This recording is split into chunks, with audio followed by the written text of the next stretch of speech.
Salut tout le monde! Parlons un peu de Vital. Parce que là, on voit ça passer partout. Il y a plein de photos, des photos outline, juste le contour de l'ours. Des photos comme si l'ours avait été coupé en deux, puis qu'on voit le Vital. À mon avis, c'est une des meilleures photos qui a été publiée sur les réseaux sociaux. Sauf que, plus qu'on regarde ça, on a l'impression que le Vital de l'ours est rendu gros comme un dixaine. Pas plus gros que ça. J'ai pour mon dire qu'on est tous des chasseurs. Dans l'idée de tirer dans un dixaine, on appelle ça faire de la compétition.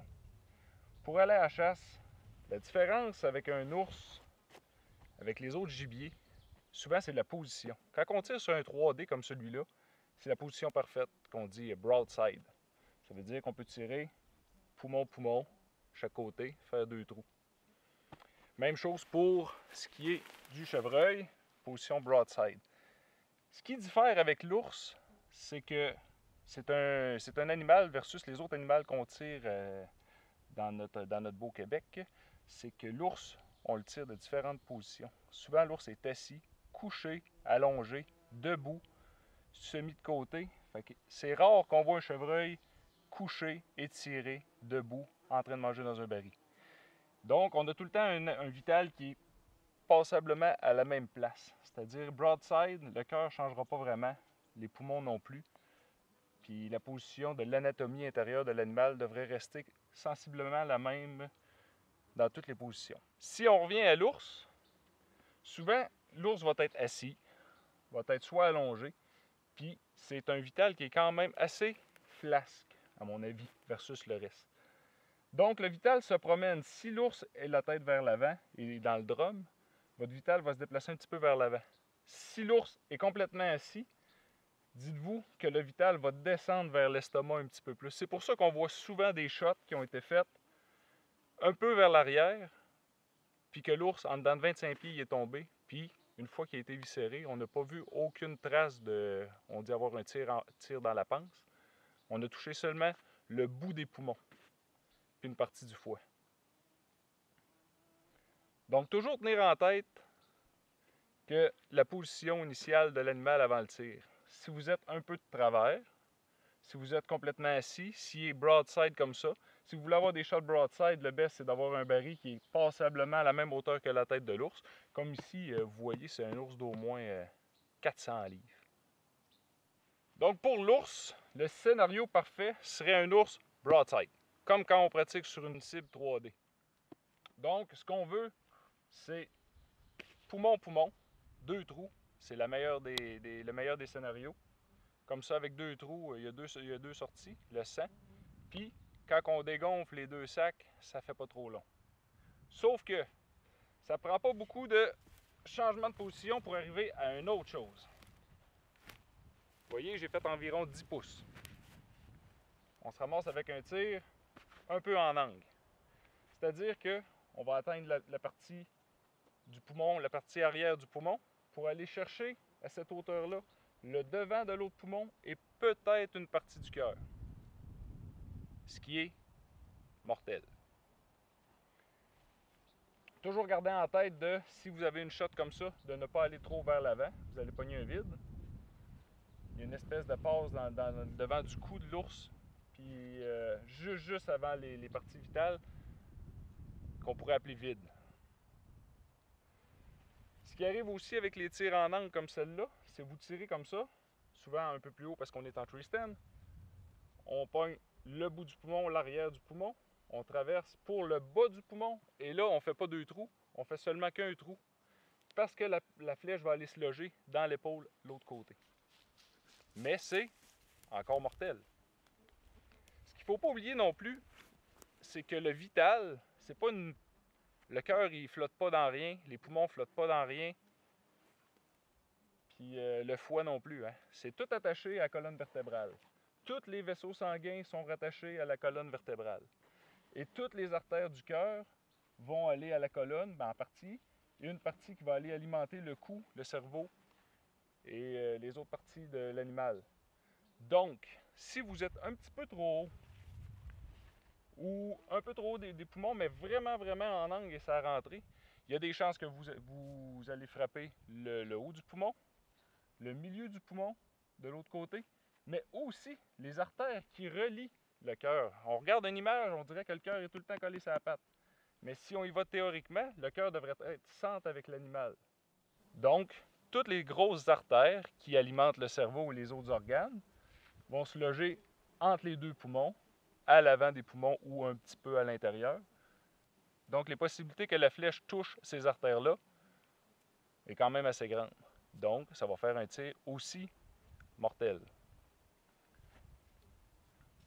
Le problème qu'on a avec l'ours, même si tous ces tirs-là sont mortels, c'est l'épaisseur de la fourrure, le gras emmagasiné. Une chance qu'au printemps, le gras n'est pas toujours bien présent sur nos ours.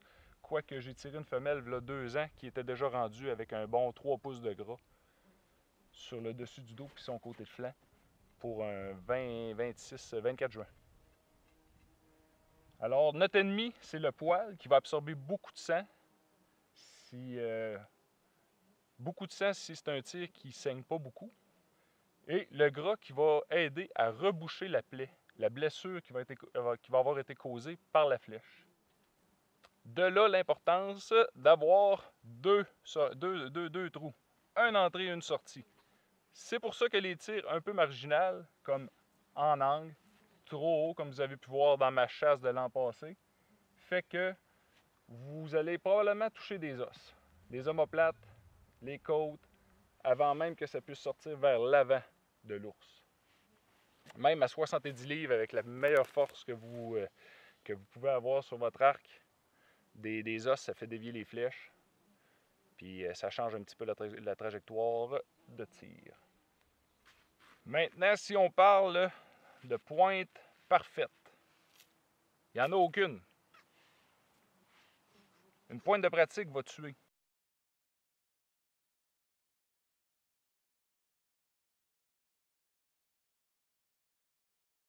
C'est le problème, c'est de retrouver. Quand on perce, comme je l'ai dit un peu auparavant, quand on perce les 2 sacs, ça dégonfle, ça ne respire plus. Sauf que l'ours peut faire un certain bout de chemin, puis on ne le retrouve pas. Parce que justement, la fourrure a absorbé le sang, le gras a rebouché le trou, l'hémorragie se fait à l'intérieur de la bête, puis c'est là que peut-être que l'utilisation d'un chien de sang peut vous donner un grand coup de main. Donc, que vous prenez des pointes fixes, 2 grosses lames, 2 petites lames qu'on appelle des bleeders, ça c'est les PX2, qu'on prenne encore des pointes fixes à 4 lames égales, 1 pouce et 1 8, 1 pouce et 1 8 en 4 lames, ou qu'on prenne des mécaniques qui vont aller nous donner jusqu'à 2 pouces et quart de coupe. L'idée, c'est de placer un tir et surtout de faire, comme je l'ai dit, 2 trous dans l'animal. Parce que même si on prend 2 pouces et quart de coupe sur 2 lames sur une mécanique comme celle-ci, ou qu'on prenne des 1 pouce et 1 8 sur 4 lames sur celle-ci, ici, il faut tenir en compte la surface de coupe et non seulement le diamètre. Parce que celle-là, elle a quand même 2 pouces et quart de surface de coupe. Donc, les dommages sont, si on voudrait dire, identiques sur la coupe. Ce qui va aider avec la mécanique, c'est souvent que, vu que l'ours a une peau très mince, même souvent sur le chevreuil, c'est ce qui arrive, on le voit souvent avec les Rage, la peau, elle se déchire juste à l'avant. Une fois que la flèche est rentrée et qu'elle est sortie, souvent ça va déchirer jusqu'à 4 pouces. Fait que ça nous fait comme une bonne craque. On a l'illusion que ça l'a coupé à l'intérieur de 4 pouces, mais à l'intérieur, là, ça coupe seulement de 2 pouces et quart. Sauf que la craque peut nous aider justement avec les mécaniques à avoir peut-être plus de sang à la sortie. Mais pour avoir du sang, il faut toucher les artères ou toucher les organes qui, eux, saignent vraiment beaucoup. Des tirs au poumon, c'est pas que ça saigne pas, mais ça saigne beaucoup moins qu'un tir au cœur vraiment placé cœur.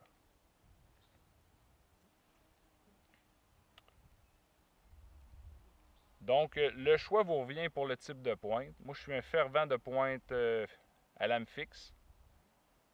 Il n'y a pas de surprise, ça l'ouvre toujours. Les 4 lames coupent. C'est pas pour banaliser le tir sur l'ours, mais c'est de tenir compte de la position de votre animal. Si votre animal est assis, si l'animal est broadside comme ça, si l'animal est penché vers l'avant, l'ours, son vital, comme je l'ai dit auparavant, va bouger légèrement. Et le vital est quand même positionné un peu vers l'arrière versus les animaux comme ceux-là, l'orignal, qu'on va préconiser de tirer la patte. Quand on tire sur la patte, on a le cœur. Si on est un petit peu en arrière, on a les poumons.